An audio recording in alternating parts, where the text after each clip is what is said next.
A ver, los números parecen la verdad pura y dura, ¿no? Algo objetivo, concreto. Pero, ¿y si les dijera que muy a menudo, aunque los números sean correctos, la historia que nos cuentan puede ser, bueno, bastante engañosa? Justo de eso vamos a hablar hoy, de cómo pasa esto. Miren este número, 44.6%. ¿Qué es esto?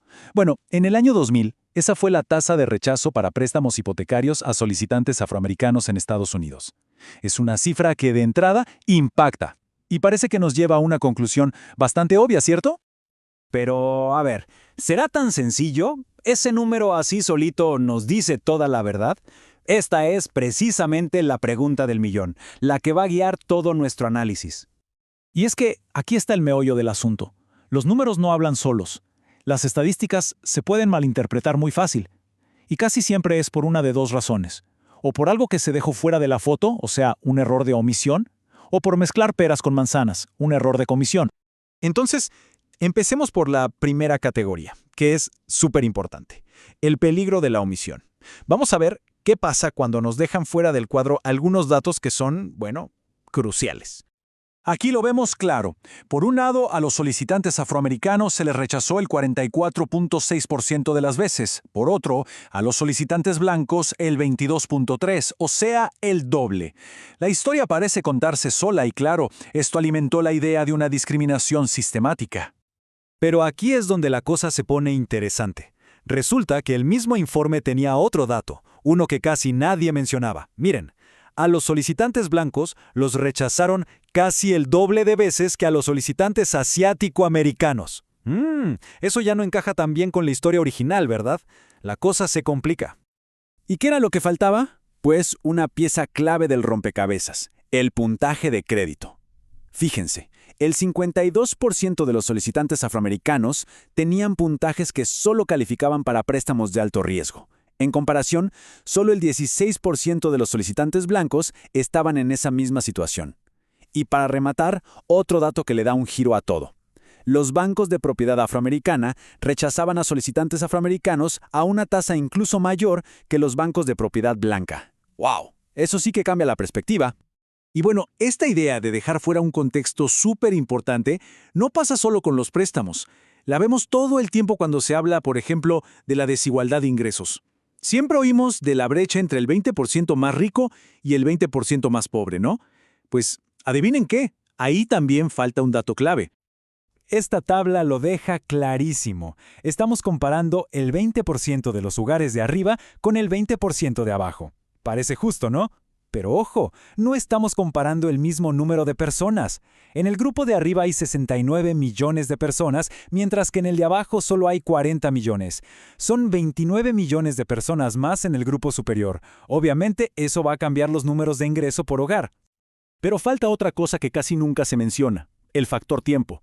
La gente no se queda en el mismo lugar toda su vida. Un estudio de la Universidad de Michigan es fascinante. Siguieron a las mismas personas durante 16 años. ¿Y qué encontraron? Que el 95% de los que empezaron en el 20% más bajo ya no estaban ahí al final, se habían movido. Esta cita lo resume perfecto. Para la mayoría de los estadounidenses, envidiar o resentir a los del quintil superior significaría envidiarse o resentirse a sí mismos, como estarán en años posteriores. Y es que es así. Las estadísticas son como una foto fija, pero la vida es una película. La gente se mueve, sube, a veces baja. Hay movilidad. A veces, para entender algo complicado, lo mejor es una analogía simple.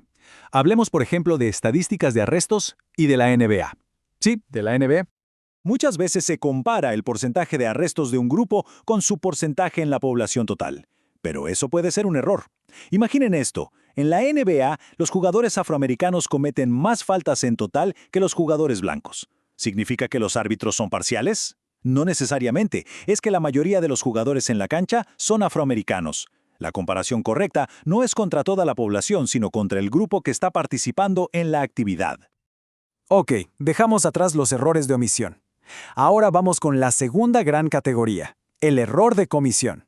¿Y esto qué es? Básicamente, es cuando metemos en la misma bolsa cosas que no tienen nada que ver, como si fueran iguales.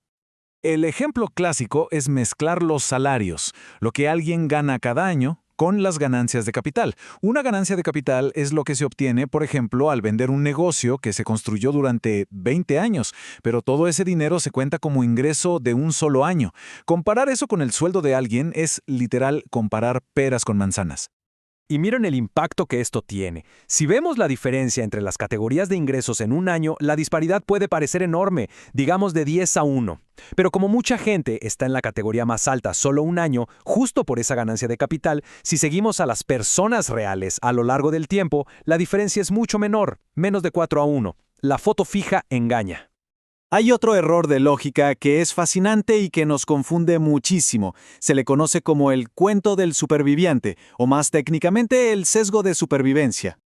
En pocas palabras, es el error de fijarnos solo en los que tuvieron éxito, en los que sobrevivieron a un proceso. ¿Por qué es un error? Porque los que fracasaron, los que no sobrevivieron, ya no están para contarnos su historia, y nos perdemos una parte enorme de la realidad. El ejemplo más extremo, pero que lo deja clarísimo, es este. Imaginen que se hace un estudio sobre la ruleta rusa.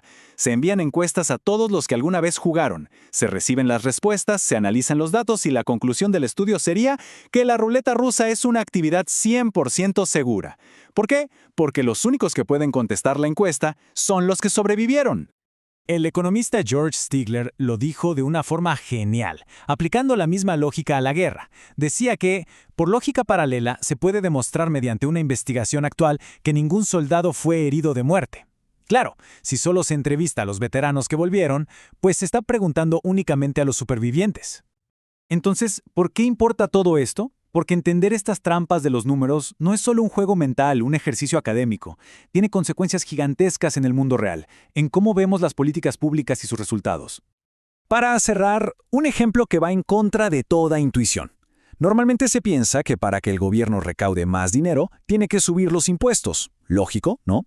Pues a veces la realidad nos dice justo lo contrario.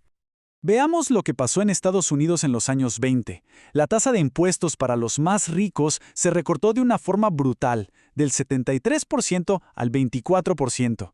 ¿Y qué pasó? ¿Se recaudó menos? No, se recaudó mucho más de ese grupo.